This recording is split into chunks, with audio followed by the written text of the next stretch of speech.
So welcome back to my channel, Happy Girl Alaska. I'm Terry.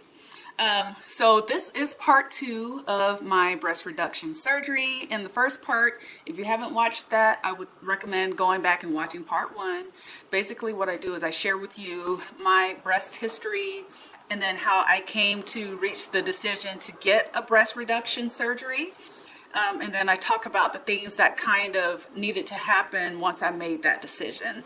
In this video, what I want to talk to you about is kind of the pre-op type of things. I would say probably about a couple months out from my surgery, the types of things that I decided to do, things I wanted to purchase, what the doctor or the surgeon was requiring, that type of thing. So that's what I want to cover in this video. All right, so real quick, let me give you some background, well, not background, but some information on me. So I'm 5'7" and I weigh 155. And before my surgery, I was a 32H, and I am now a 32, either full C or D.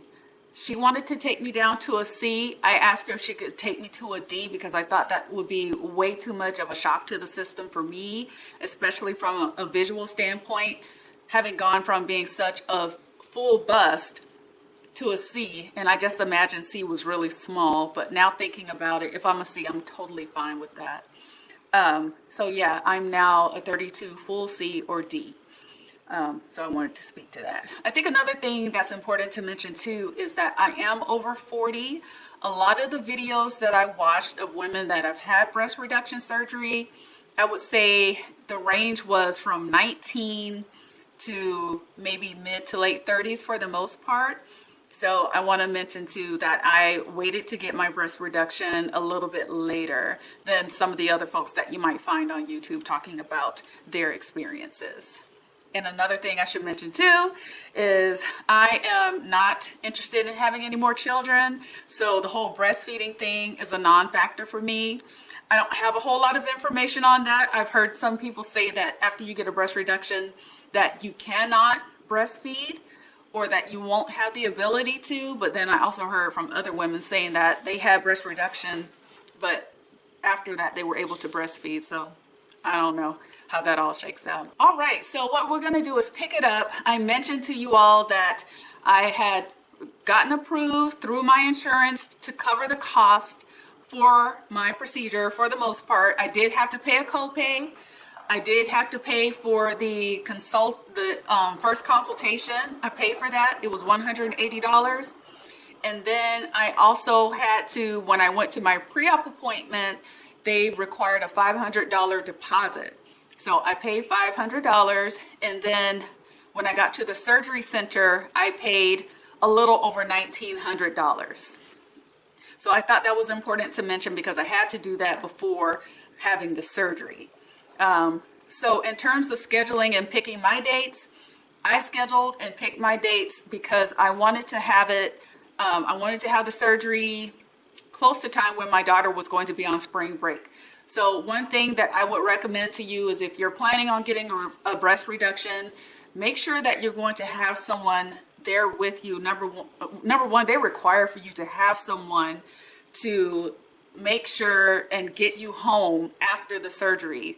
If you don't have somebody there or someone they can contact after your surgery to make sure you get home safely or to take you home, then they're not going to perform the surgery on you. So I flew my mom in from Georgia. I got her ticket a couple months in advance. So we got all of that lined up because I wanted to have my mom here. All right. So I wanted to have my mom here for the first week of my surgery. So I flew her in the weekend before because my surgery was scheduled on a Tuesday. So I flew my mom in on a Saturday, and I had her here with me all the way to that following Saturday. And then from there, my daughter was going to be starting her spring break, so it worked out perfectly. So I had someone here with me full time for the first 2 weeks following my surgery, or just about the full 2 weeks following my surgery. So that would be my recommendation. If you have someone that can be with you for the first 2 weeks after your surgery, I would definitely recommend doing that.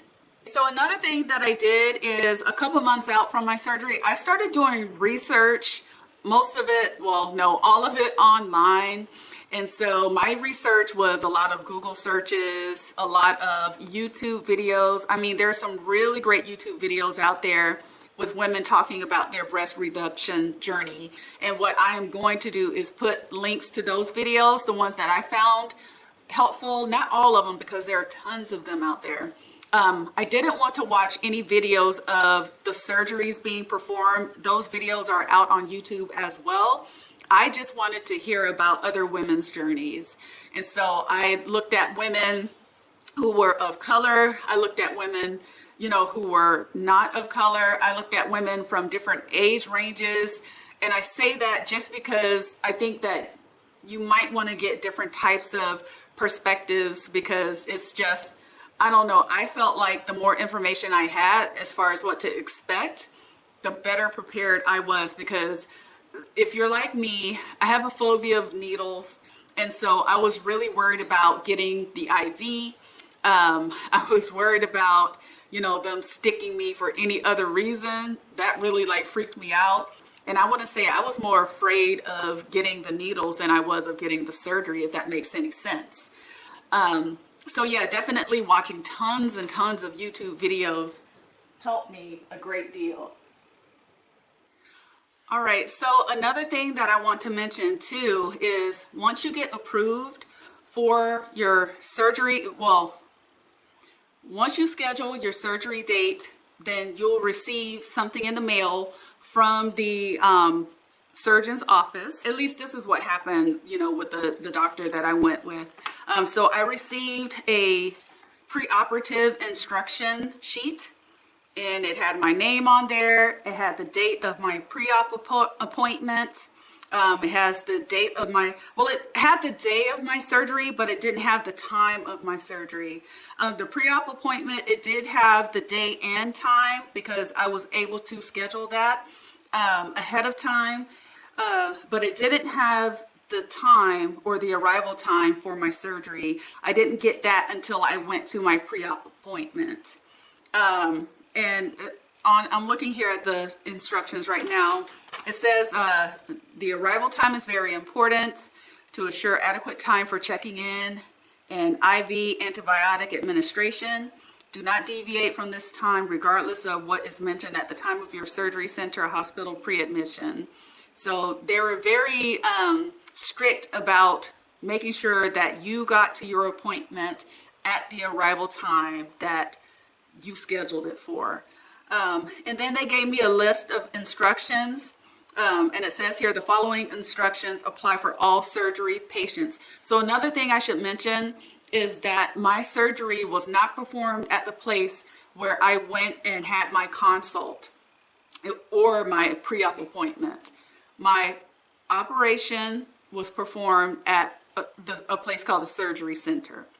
I wasn't aware of that at the time, so just thought I would mention it. So the instructions that they gave me was the first set of instructions said no aspirin or aspirin containing products, no anti-inflammatory medications such as no anti-inflammatory medications such as Advil, Motrin, Aleve, or ibuprofen for 2 weeks before surgery. So that means 2 weeks before you have your surgery, you should not be taking any of those types of medications. No herbal supplements. This part surprised me. They had a list of herbal supplements that you couldn't take. So echinacea, vitamin E, ginkgo, St. John's wort, melatonin, garlic. And I love cooking with garlic, you guys, but I couldn't have that. And I love ginger. Ginger is also on the list. Ginseng, 5-HTP, kava, valerian root, and ephedra. In addition, no diet aids, phentermine, even if it is a prescription for 2 weeks before surgery. A 1-a-day type multivitamin and Tylenol is okay. And I have to tell you, so 2 weeks prior to my surgery, I stopped taking my multivitamin. I take a multivitamin, I take a vitamin D and K mixed vitamin, and I also take biotin, but I stopped taking all of those. Okay, the second set of instructions said no nicotine in any form, smoking, vapes, gum, or patches 6 weeks prior to surgery, or your surgery will be canceled. I am not a cigarette smoker. I don't do any of those things. So, I don't use nicotine of any form. So that didn't apply to me. But if it does apply to you, 6 weeks prior, you have to start weaning yourself off of those things. Number 3 says, do not eat or drink anything after midnight the night before surgery. This includes water, gum, or hard candy. Check with your doctor about blood pressure medications. Use inhalers on the day of surgery if indicated. So this was not difficult for me. 12 midnight, that's pretty late. And I didn't know what time my surgery was going to be happening.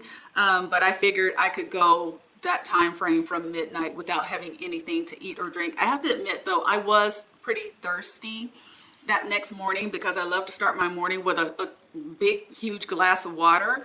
But I was okay. Okay, number 4 says, please leave all valuables at home, purse, jewelry, money, etc. And don't wear makeup the morning of surgery. If instructed on the morning of surgery, wash with soap that is provided. Number 5 says you need to pre-register and prepay for cosmetic charges at the surgical facility after your pre-op visit to the office and at least 1 day prior to surgery. At the time of your pre-op visit, you will be given an order sheet to take with you. It is very important to pre-register at least 1 day before the surgery, before the day of surgery. Patients must have a valid COVID-19 test within 72 hours of surgery. And so I went and got I think it's the rapid PCR test. I got the 24-hour, whichever one gives you results within 24 hours. That's what I got. And I took that test on Sunday, and again, my appointment was on Tuesday. Number 6 says there may be additional charges for anesthesiology, pathology, or extended OR time. Number 7 says a responsible adult must be available to assist the patient on discharge from the hospital for transportation and observation for the following 24 hours. So that goes back to where I mentioned that you have to have someone who is going to be taking care of you, or at least transporting you from the surgery center to your home or wherever it is you're going to be recovering, and they should be there for a minimum of 24 hours with you after your surgery. All right, number 8 says if you have any questions following surgery, please call our office, and you could leave a message, so on and so forth. So I received these preoperative instructions, I'll say probably, I want to say 3 months before my surgery. Yeah, so 3 months before my surgery, I received those instructions. All right, so I noticed in quite a few of the videos that people were saying the different things that they had on hand, because after post-op, they wanted to make sure that they had certain things like Motrin, and Motrin ibuprofen was something that my surgeon recommended that I should take following the surgery. Not before though, because remember that whole 2-week thing, you can't take that. And then also Tylenol is something you can purchase over the counter. Another thing that I received during my pre-op surgery were my prescriptions. So I received a prescription for some anti-nausea, I received a prescription for anti-nausea medication. I received a prescription for my antibiotics, and I received a prescription for Percocet. So I got those 3 prescriptions. I got them filled the same day of my pre-op appointment, because I guess they don't want to give you those prescriptions too far out, especially the Percocet, because if you decide to change your mind, and you can still change your mind, right, during your pre-op appointment, but I think it's highly unlikely that you would change your mind. But I think that's probably why they don't give you those prescriptions until the day of your pre-op appointment. So that's another thing. You'll want to have some type of laxative, because when you take things like I was prescribed codeine or Percocet. That can cause constipation. And then also, I think antibiotics can also cause that. I'm not sure. So what I had on hand is Mag 07, and I found that worked. It's really mild, so I didn't want to take something that was going to be making my stomach cramp up really bad after I'd had the surgery, because I figured I was going to be in enough pain and have enough discomfort to not have to deal with that on top of that. Right, so I'm going to go ahead and fast forward to my pre-op appointment. So my pre-op appointment was scheduled to happen the day before my surgery, like right before my surgery. So when I went to my pre-op, they collected the $500 deposit from me. And I'm looking here, and it says here that the $500 that I paid was for the pathology portion of it, and the range was, it could be anywhere from $500 to $800. So they collected $500 from me during my pre-op. And basically, and I took my mom with me to the pre-op appointment. Here's another recommendation. When you go to your pre-op, the person who is going to be looking after you, if they can be available, bring them with you, because I had the questions that I wanted to ask. I was nervous. The doctor was communicating with me and telling me different things that I could expect the following day, different things that I would be expected to do, how things were going to happen. I mean, they were very organized. They had the whole procedure and everything from the time you check into the surgery center to when they check you in to put on your gown and all that stuff, to when they were going to wheel you in. I mean, they talk you through everything, and I really appreciated that. But I knew that my nerves were kind of on 10. So having my mom there, she was able to listen to my doctor as she was talking to me, because there were certain things I didn't remember because I was really nervous and anxious.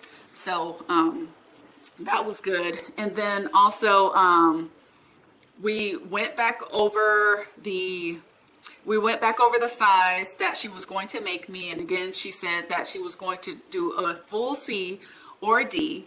So we confirmed that. And then she examined my breast again to make sure there hadn't been any changes. She had received the results from my mammogram, so she had that on hand. And then she talked again about, you know, she kind of positioned my breasts to where they were going to be. And I think that was about it. Yeah, so after I met with her during my checkout, we settled on a time. So remember, I had a day for my surgery, but hadn't yet settled on a time. And so my appointment was scheduled, or my surgery was scheduled to happen at 1:30 p.m. that Tuesday, but they want you to get there a couple hours in advance. So I needed to be there no later than 11:30. And as a matter of fact, when I got home that day, they called me back and said they wanted me to come closer to 11 o'clock. So yeah, I got there at 11 o'clock. I won't go into the day of surgery on this video. I'll do that on a separate video. I think another thing I should mention too, though, is a month before my surgery, I got a phone call from the office. I think they probably do that as a courtesy call to remind you of your upcoming pre-op appointment and your surgery day, and maybe even to see if you had a change of heart. You know, they don't come out and ask you that. They just say, you know, you have these appointments that are coming up. Do you have any questions? That type of thing. I want to say that's all I wanted to cover as far as the pre-op was concerned. Oh, okay, so there's another thing I forgot to mention. So during my pre-op appointment, I received some antimicrobial soap, and it came in these little packets. And what the doctor told me she wanted me to do was to first wash the area where, you know, the surgery was going to be performed. So I washed all of my upper body with that antimicrobial soap. And then she gave me another packet of the same soap. But for that one, I needed to apply it like lotion. And I was going to wear that on my body to my surgery, if that makes sense. So, and she was saying the gumpier or clumpier, the better, or whatever, the stickier, the better. And I'm telling you guys, that stuff felt so weird. But that was for me to wash the day of surgery. So the morning I was getting ready to head to my surgery, I washed with that, and then I applied the second packet like it was lotion. So I think that's all the pre-op stuff that I wanted to cover. If you have any questions, please let me know. I'm happy to share. And yeah, I think the next video, we're going to talk about the day of surgery, the different things that happened. I think maybe some of my lessons learned in that and that kind of stuff. So, all right, you all. So I hope this video was helpful. If it was, please give it a thumbs up, and I will see you for part 3.